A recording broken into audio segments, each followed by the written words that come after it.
Hello everyone, welcome to my Ghostbusters Remastered Professional Difficulty, no upgrade walkthrough, and this is the library area, and I've skipped the introduction to the library, and instead we're just fighting the book golem right now. And as I've already demonstrated with the Cedric Hotel's kitchen golem, the golem enemy types are not a problem whatsoever. They're really balanced to the point of being too balanced. It's all because they don't really have enough moves to punish you, and the charge attacks that they do tend to use a lot, you don't even have to dodge them. You can just walk backwards and they'll never hit you, because the speed on the charge attack is very slow, and the tracking on it is very fair. And the Shock Blast is the best weapon to use against the golems. And after some walking moments, we're going to be encountering a papered construct that you can just freeze with the stasis stream and then use the Shock Blast and it will instantly destroy him. And now we are going to be fighting the book bats. And the book bats are very dangerous in their higher numbers. They will drain your health very quickly, and not only that, but their hitboxes are awful, because after they do a charge attack where they all just try to rush you, their hitbox is still lingering, so if you touch them after their charge attack, you will take damage, even though it's not an attack animation, which is really bad. So be very careful when dealing with the book bats. Obviously, you want to use the Shock Blast, because the Shock Blast is best for clearing out clusters of enemies.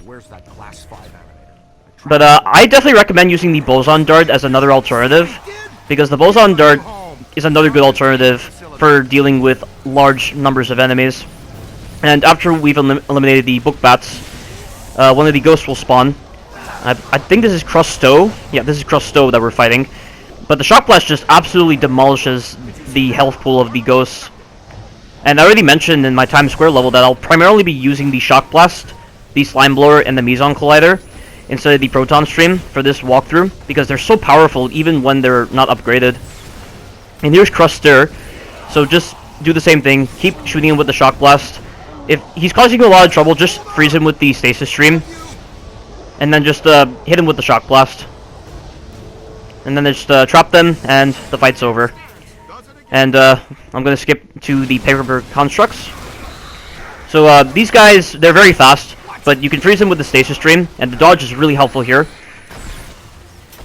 And once you freeze them with the Stasis Stream, if you just shoot them with the Shock Blast afterwards, it will instantly destroy them, which is really good design. And these guys like to spawn out of thin air, so be very careful. If you're not familiar with the spawns, they can catch you out, but thankfully, they don't do a lot of damage with their attacks. I mean, the only attacks you gotta worry about are their range attacks and their charge attack, because they do a bit of damage, but thankfully, the dodge is so good on this game when you're just dealing with a single enemy that you'll barely get hit by these guys. And then Ray will oftentimes provide a distraction, and you can hit them while they're attacking Ray. Here's this guy over here. There's going to be 2 more paper constructs coming up. Or rather, there's 3 actually. The last one is going to appear once we progress further. And wow, that could have been a perfect fight had I not taken damage off of that sloppy hit. And this is the last one, so once again, freeze them with the Stasis Stream and then just use the Shock Blast. You don't have to, the Shock Blast by itself is more than enough to deal with them, but if you want to just instantly get rid of them, best to freeze them with the Stasis Stream, then use the Shock Blast. And now I've just skipped to this fight here, where there's a bunch of book bats that will attack you, but I found an exploit. All you gotta do is let Ray go down, because Ray kind of screws with the strategy. And if you stand back here, the book bats will just try to swarm in that general area, and you can use the Boson Dart to hit them. But don't go out of cover just yet. Wait until you see them appear there, and then just fire a Boson Dart. And you have to trigger their spawn by moving to this particular point, and then you have to run back. They got me, they got me. So repeat the same strategy, and this fight is just trivialized very easily. This is how good the Boson Darts are when you're using them properly. Like, the Boson Darts and the Shock Blast are really good for crowd control, but I personally prefer the Boson Dart. I mean, the Shock Blast is a close range weapon, and on professional difficulty, because of the fact that the enemies do so much damage to you, being close to enemies is not really the best strategy, unless you're dealing with a very fast enemy type like the paper constructs. And the Stasis Stream at least helps a little bit in slowing them down. But this strategy you have to repeat about 4 times. Yeah, this is it. This is the last gauntlet, when you see only 3 come from that spot. And that is the end of the fight. And Ray automatically gets up every time the fight is completed. I'm hit. I'm hit. There we go. Now for the next fight. But it sure There's going to be a paper construct that knocks over Ray, and then you're just going to have to deal with these other guys. Very simple stuff. I mean, this part of the library area is more of an homage to the survival horror games that we're so used to, because it really tries to take a more dark tone with the fact that Edmund Hoover, also known as Azetlor, he collected all sorts of things. He collected books, he collected dead bodies, because he's actually a serial killer. And he collected the bodies of children, as it was indicated in that children's room area. And it's a very dark backstory. I really like this level for the story. I think the whole backstory on the Grey Lady, because the Grey Lady is one of the most iconic ghosts of the franchise, because she's the very first ghost the Ghostbusters ever encountered. And then also with Azetlor's background, I think this level does a really good job when it comes to storytelling. And the combat encounters are pretty fun. And this part here, once you interact with the totem, a bunch of book bats and paper constructs will spawn. And I try to hide in this corner here, so that the book bats aren't too much of an issue, but they're very good at tracking you. But thankfully, only a handful of book bats will ever try to attack you around this corner. The rest of them are just prioritizing your AI partners. And this second wave here, there's a bunch of paper constructs, so get ready for them. Yeah, the stasis stream amplifier upgrade is definitely essential if you want to freeze these enemies very fast. That's why I definitely recommend you take a very strategic position if you're trying to freeze these enemies. Well, I shouldn't really be saying freeze, because as Ray describes, this is not a freeze ray of any sort. But the effect is just similar. And here's the final wave right here. Oh, I'm sorry, this is not the final wave, this is the second to last wave. This one, there's going to be a bunch of Centurions. I think that's what they're called. And you want to deal with the Centurions by using the capture stream on their shields, and then just using the shock blast. No point in trying to freeze them with the stasis stream, because they take quite a while to be frozen by the stasis stream. But thankfully, you don't have to rip off their shields. The shock blast can actually get through their shields. And in this part here, we're going to be dealing with Cruster again, because there's multiple Crusters active in this library. And once you deal with Cruster, the rest of the enemies will despawn. Well, they'll just become inactive. And same strategy as before, just use the Shock Blast on Cruster, because the Shock Blast is so powerful at close range. And then just do the classic Ghostbusters thing of throwing a capture stream on the Ghost, and then just getting him into the Muon trap, and the fight will be over. And after this fight, we're going to be encountering a Book Golem, after we turn on the power here. And you can definitely tell by the lamp in the middle of the water that there is going to be a Book Golem. And don't think that just because this room is small, it's hard. It's still very simple. And this guy, he doesn't seem to track you very easily because of these columns in the middle of the room. And just the same basic concept. Just keep hitting him with the Shock Blast. Dodge him if he decides to do the charge attack. And then once you weaken him enough, just wrangle the lamp out of his head. And we're going to be facing coal golems now. And these guys are really no different. They behave exactly the same as the Book Golem. Nothing very special about these enemy types. You'd think there'd be a little bit more complexity to these enemies, in all honesty. Like, I'm surprised they don't just take a chunk of their body and just throw it at you. Because I'm sure burning coals would damage you severely, but no, they just don't. I mean, they're too mindless to really rationalize what type of attack they're supposed to do in order to actually deal with us accordingly. Yeah, but after we've dealt with the two gold golems, we're going to have a boss fight against the Grey Lady. The boss fight that everybody wanted, and this game delivered. I bet a lot of Ghostbusters fans were really happy to finally fight the Grey Lady, especially since she's the very first ghost the Ghostbusters ever encountered. I mean, she's not a very difficult fight, thankfully, and she has some pretty dangerous moves. This part right here, you've got to shoot the book stands, because she has a shield around her, and you can't damage her. And I don't have access to the Boson Dart upgrades, unfortunately, so I'm instead gonna use the Shock Blast, which is not the best idea. Maybe I should have still committed to using the Boson Darts, because the Boson Darts will destroy these book stands in one hit. If I had just used the Proton Stream plus the Boson Dart trick more effectively, I could have easily destroyed these book stands. But you've got the time when you're supposed to dodge these book bats. And that move right there, it will hit you every single time unless you dodge. And now you want to use the boson darts against the librarian. I mean, I'm sure the shock blast will probably work. The stasis stream doesn't work on her. It takes forever to actually freeze her with the stasis stream. But as you can see, it's a very simple fight. But don't think for a second, oh, the developers were lazy. There's a reason why this fight is easy, as Ray and Egon acknowledged. It's all because she wants us to meet an old friend of hers. And now that we've dealt with her, we're inside of the ghost world. And compared to the PS2 version, we're actually doing stuff inside of the ghost world, now that we're in here. Because all you did on the PS2 version of the ghost world is just walk through a bunch of portals and you were finally at the boss fight against Azetlor. This one, you're actually fighting enemies. The one disappointing thing about the ghost world encounter inside of the library is that you're not trapping any ghosts, you're just dealing with a bunch of constructs and level 6 bi-dimensional attractors. You don't have to fight this first book golem. I'm sure you can just get through this portal here and he won't be a problem. I mean, there is another book golem, but they're just laughable. They're absolutely laughable. In all honesty though, I don't even know why I'm even featuring them in this video if they're this easy.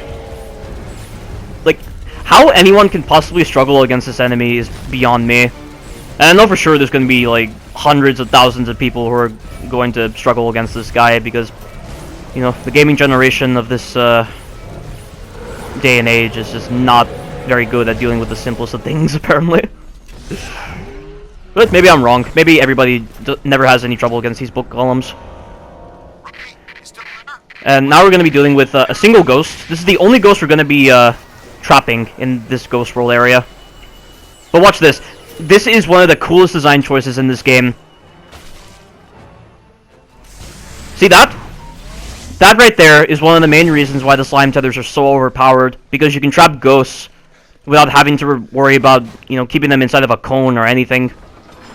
It definitely helps diversify the classic Ghostbusters formula of just trapping a ghost. And once again, it just displays that level of evolution with how much the Ghostbusters have learned from their experiences. And it's very fun to experiment with. I mean, if you're having a lot of trouble trapping ghosts with the slime tether, use a stasis stream on them, as I did against that cultist ghost. But after that, we have a bunch of paper constructs to deal with. They're not so much of a problem. Just use the proton stream if they're at a distance, and then once you're close enough, just use the stasis stream plus the shock blast combo. And it's very simple. Kinda wish they added a lot more enemy types to fight. You know, I just wish we'd be busting way more ghosts in this area. I mean, you can see the crusters flying all over the place inside the ghost world. You can kind of attack them, but they don't take any damage. And you can't just pull them in with a slime tether at all. They just stay up there. It's pretty disappointing. I was kind of expecting more out of this ghost world level, even though it's a significant improvement over the PS2 version's ghost world. The pattern is starting to make sense. I think I'm close to finding the exit. No, that's just me. Like, look at all these book bats everywhere. This could be one of the hardest parts of the game if they actually took the time to, you know, put in more enemies. And this part here, shoot the platforms to knock off the paper constructs. And there we go, we just made it. We're very close to the boss of this level now, which is Azetlor.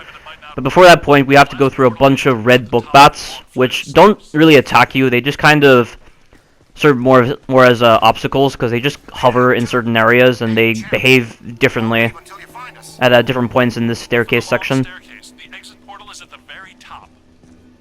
So just shoot them, just to get them out of the way. Don't worry too much about the damage. Oh, don't rush too fast, otherwise they'll catch you out here.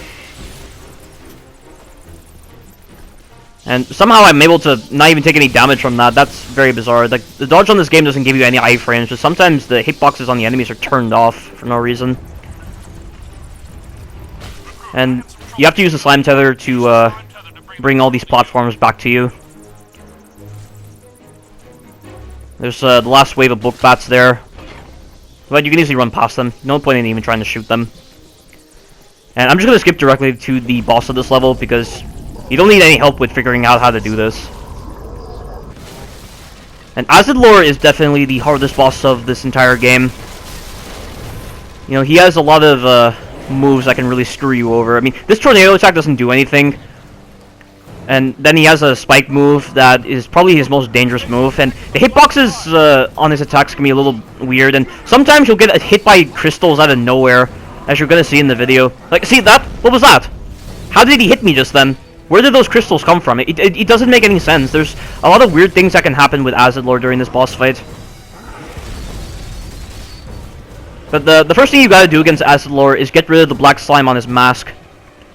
And your teammates don't really help out a lot, and they get killed by Azetlor very quickly. And fun fact to note about Azetlor, this boss was actually the most redesigned boss of this whole entire game. Like, the developers really struggled with finalizing Azetlor's design.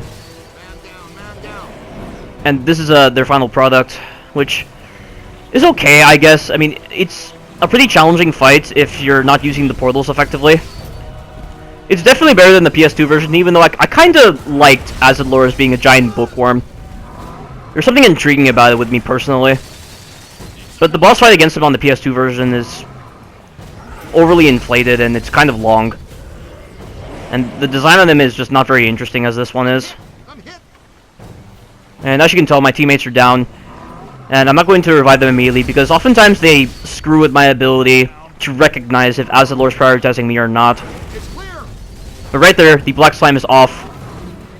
Immediately get a capture stream on once you revive your teammate, because then your teammate will actually prioritize the other AI that's down. There we go. His mask is off, and he's not going to be using the tornado move anymore, but he will be using the crystal move, and he will try to rush you at times and just do a ground slime move that is very hard to avoid. So this is where you need these diagonal portals right here. The ones that are just on the corners of the building. And if you see him getting close to you, immediately back up into the portal. It can be a little disorienting because you kind of have to turn around every single time once you enter a portal. But it helps you stay safe. And all you gotta do is just keep hitting him with boson darts, and then he will just die completely. And the level will be over. And right there was pretty cool. You can kind of quick turn in this game if you hold circle and pull back on the left analog stick, and you'll just do this very fast quick turn that's just basically you sprinting backwards. I mean, I say fast, it's not really that fast, but it can be helpful in certain situations. And Azetlor is almost dead, and I'm going to conclude the commentary here because it's very simple. I mean, right there, if he's close to you when you enter a portal, it can be dangerous, but you just got to be aware of where he is. Maybe don't go into the portal immediately. Just try to, you know, lure him over to where you are currently, and then actually go to the portal so that he doesn't spawn trap you. And there you go. He's done. And that is the end of this library level. So stay tuned for the future levels. Thank you all for watching, and you take care now.